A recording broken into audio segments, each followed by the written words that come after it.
everyone! Today I'm doing another one of my more illustrative watercolor paintings. I don't even know if I can call it painting. I think I'd rather call it an illustration. And I started this series last week. And it's something that I probably could have drawn when I was 11. And I did draw these types of things when I was 11. But why not? I don't mind, I don't care. Sometimes simple is better, and especially when you're trying new mediums, it's nice to keep the motifs simple at least. And today I am trying something new, which is using hot press watercolor paper. So far I've been using the classic cold press paper that most beginners start with, which is very smart, and I will tell you why soon. But I heard many good things about hot press watercolor paper, and I really wanted to try it because I tend to draw quite small and I tend to have quite a few details, and I do like using ink, and I wanted to experiment more with ink. So I decided to try something that would allow me to be a little more tiny and detail-oriented, I guess. So I bought this paper, which is Hahnemühle Britannia. It's a German brand, and it's a well-known and very popular and good brand. I have tried other Hahnemühle papers before. This one is an A3 block, and the advantage of using a block that's glued on all sides is simply that you don't have to pre-stretch your paper. Now, if I were to use more water and do like the entire background with a wash and things, it would probably still be beneficial to stretch it. If not just for preventing buckling, but also watercolor paper has sizing, mostly gelatin. I was a bit shocked when I first read that because I am vegan, and I thought, I was not aware until today that watercolor paper had gelatin in it, but it turns out that nowadays gelatin is synthetic, actually, and not from animals, so yay. One good thing, one less thing to worry about. Anyway, this sizing can be a bit irregular on the surface of your paper, and that's why adding a first, not a wash, but soaking it in water, not too long though, can help distribute the sizing and make the surface a bit more even for your work on top. Now in this case, I'm only doing these elements on the page, so there's no need to stretch anything. And since it's this glued block, it will hopefully also prevent buckling. I also have a 300 GSM paper, which is quite thick and really takes a lot before it starts to buckle. One thing you should pay attention to when you buy watercolor paper is that the really good stuff should have cotton written on it somewhere. I am honestly not sure if this is cotton paper, but I do not think so, and the information is not really easy to come by. I tried to do a little bit of research. I'm guessing that this is made of wood pulp, which is a bit of a bummer because I was hoping with this brand that I would have the best quality possible, and next time I will pay more attention to the words cotton on my block. That being said, the biggest challenge is actually just switching from the cold press to the hot press. Oh, one more thing you should pay attention to in any case, no matter what paper you buy. If you want your stuff to last, definitely buy paper that's acid-free and maybe pH neutral. Could be something written on the block, but that's very important because otherwise it will deteriorate over time and not be archival. Anyways, now to the main topic, which is this hot press watercolor paper. I struggled with this, I will be honest with you. This does take a little bit of getting used to, and in hindsight I did do some reading, It did not help me much, but I figured out a couple of things on my own and I will share them with you. So the difference between hot press watercolor paper and cold press, I will not get into the manufacturing thing because that would take too much time, but what you can see and what is the most obvious thing about the product that you just bought, or I just bought, is that the hot pressed paper is much smoother. It has a smooth surface. And that's why it also makes sense that you can draw a lot of details on there without losing them in those bumps that you have in the cold press watercolor paper. You can use ink. Your line won't be wobbly. You can just be very small. And some people just like the touch of smooth surfaces. So another advantage of the smooth surface will be if you plan on photographing or scanning your work, it'll be much easier because the texture will not show, because there is no texture to speak of, and it might make your life easier if you're trying to digitalize your traditional work. But that being said, there are a few things that you have to pay attention to. I realized that the smoothness of the paper also meant that it was not as absorbent.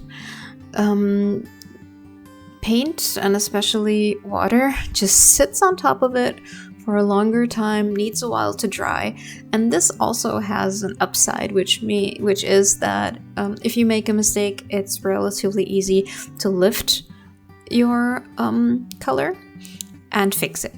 It takes a while to dry, and also the smooth surface just makes sure that it's not too deep in the water and you can still save it somehow. You can also have some really nice effects if you're a fan of that. If you want to have blossoms, you can totally use it on hot press watercolor paper if you like to do splatters and things like that, but it will not lend itself very well to layers because you put the first layer down, let it dry. First of all, it's going to take a while until it's dry before you can start with the second layer. And then there's always the danger of lifting some of your paint, similarly to gouache actually, especially when you're using a little bit too much water. So I would advise you, if you're curious to try hot press and you're more into that detailed type of work, just be cautious of the fact that, or be aware of the fact that very smooth, large washes will be harder to achieve, and that you have to control the amount of water that you use. I found out that my problem was I was so accustomed to using a certain amount of water with my cold press paper that was simply too much for this paper to take.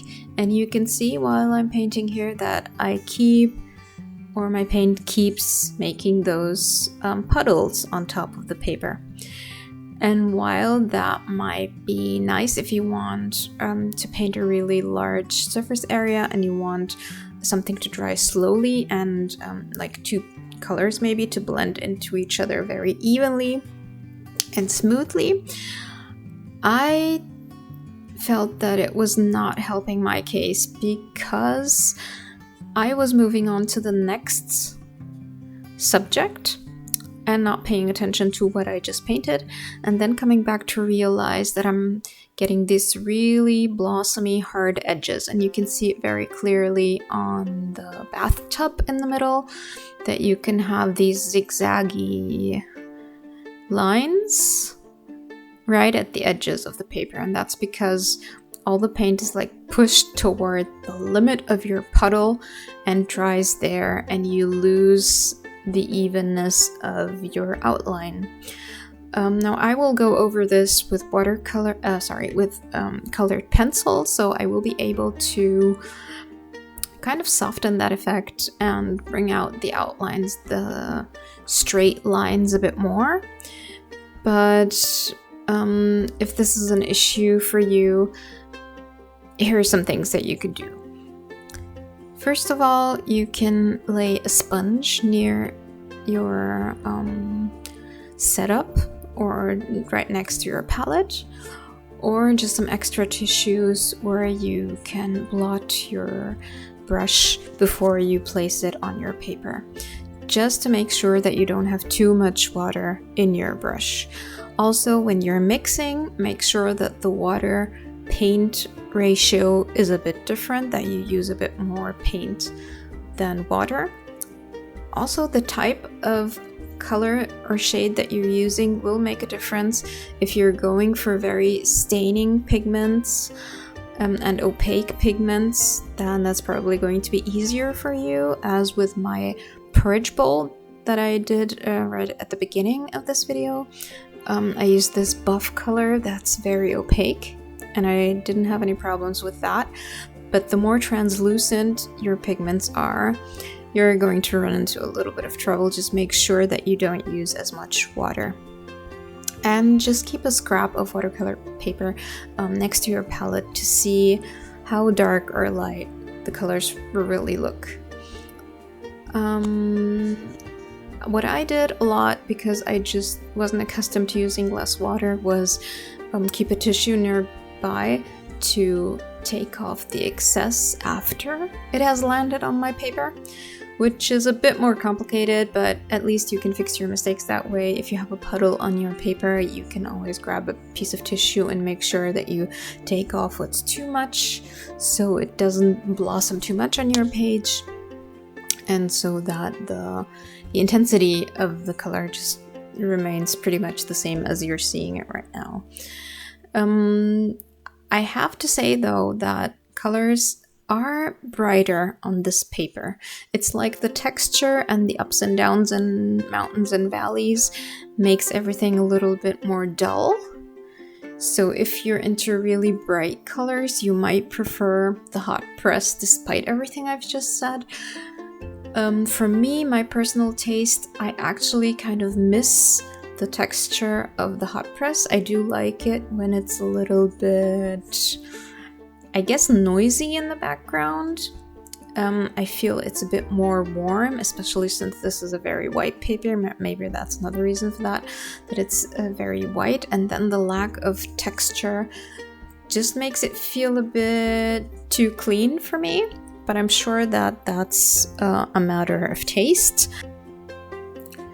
Now, there's an entirely different approach to this, or solution to this, which is to buy soft pressed paper. If that's available to you, I personally could not find soft pressed paper, and if you find it, it's something between hot press and cold press, so it has a tiny bit of texture, but it's still smooth enough to show more detail. Stay away from rough watercolor paper, because that's a pain to work with unless you're really experienced, because that the texture really get in the way of you making your marks.